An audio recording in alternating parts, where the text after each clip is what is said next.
First of all, thank you so much for having me. Everyone at AngelWorks is very excited to get to be a part of this year.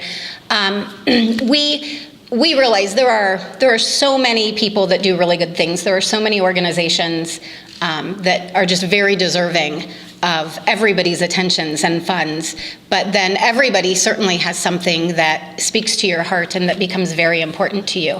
And that's what happened with me with AngelWorks. I formally formed AngelWorks in 2004, but it actually had nothing to do with childhood cancer, which is what it is now. I have kind of an obsession with Christmas, so I like giving people presents. And every year, for many, many years, I would go to the county and I would ask for names, and I would provide 5 families that I didn't know with a complete Christmas.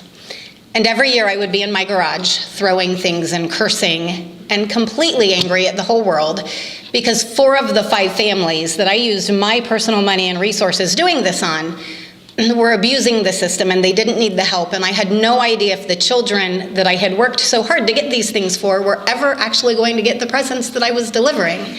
So I formed AngelWorks, and it was only ever going to be a Christmas program because I realized that every year the families that made me want to continue doing it had a child or a parent with a life-threatening illness or injury, and those families truly needed the help.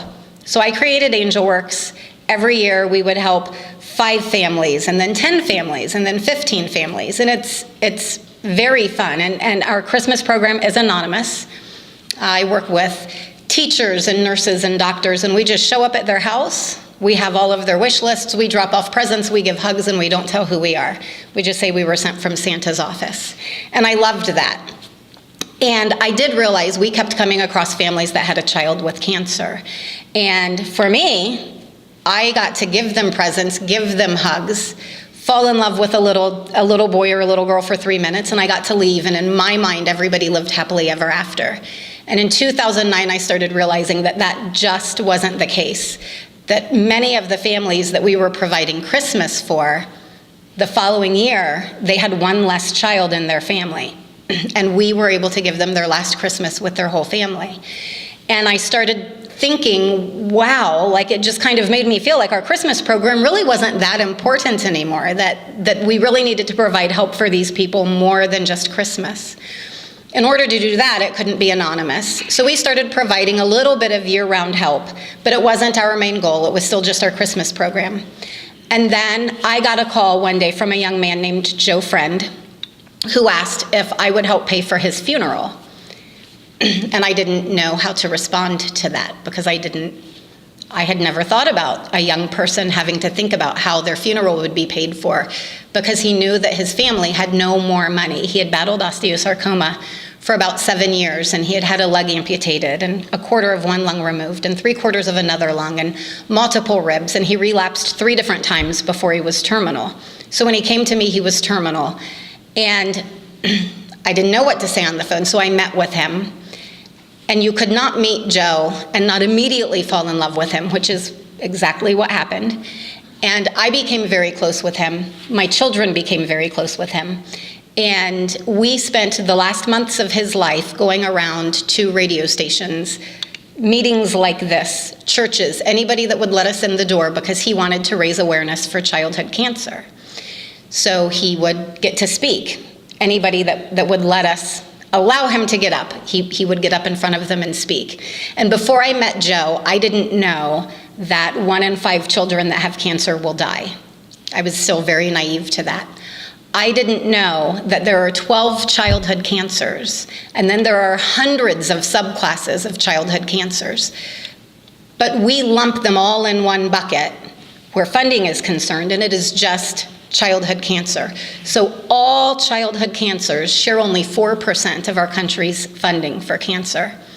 So because that isn't enough, there's no research being done. Big pharmaceutical companies are not going to, just out of the goodness of their heart, try to come up with new drugs for kids. So we don't have any new drugs being discovered for kids. So unfortunately what happens is the chemotherapies and the treatments that we have that we're studying on adults, that we're creating for adults, we have no choice but to give those to our children. When we give those to our children, very often the treatment ends up killing the child. So as an example, the little girl that our funeral fund is named after, McKenna Maley, after she passed away and we had helped with her funeral, about 2 weeks later, her mother called me, sobbing, because she had gotten her death certificate in the mail. And her first cause of death was that the lining of her stomach ruptured. And her second cause of death was basically that her heart exploded. Her heart couldn't keep up pumping her blood after the lining of her stomach had ruptured. So McKenna, we all know, positively died of leukemia. But she's not a statistic. Nowhere in any cancer statistics will it show that she's one of the children that did not make it, that was taken by leukemia. So all of our childhood cancer statistics are very skewed, which also hurts funding. So when I started learning these things, I was shocked. I couldn't believe that I'd gone my whole life without ever knowing that all of this was happening and that there are so many of us that really have no clue. It's very hard to watch a child go through cancer, so I understand how it's easier to turn away. But we really do need to make a difference. And I think that difference is starting. There are more people that are becoming aware.